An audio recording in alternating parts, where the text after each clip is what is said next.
আসসালামু আলাইকুম ওয়া রাহমাতুল্লাহি ওয়া বারাকাতুহু।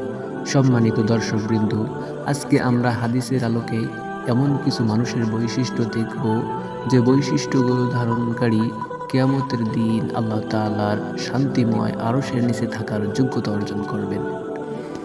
সেই মহা সংকটময় কিয়ামতের দিন আল্লাহ তাআলার আরশের ছায়া ব্যতীত আর কোনো শান্তির আশ্রয়স্থল থাকবে না।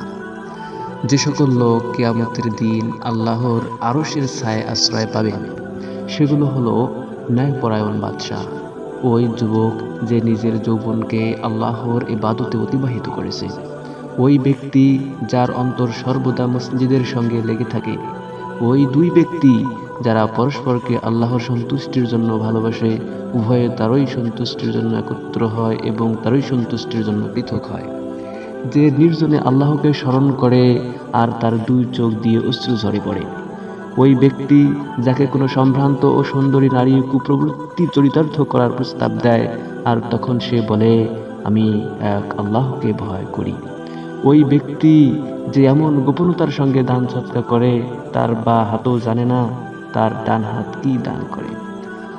প্রিয় ভাই ও বোন, আসুন আমরা এই বৈশিষ্ট্যগুলো ধারণ করি। আশা করা যায় এই বৈশিষ্ট্যগুলো যদি আমরা ধারণ করি তাহলে মহান আল্লাহ তাআলা আমাদেরকে অবশ্যই কিয়ামতের দিন মহা সংকটময় বিপদ থেকে রক্ষা করবেন।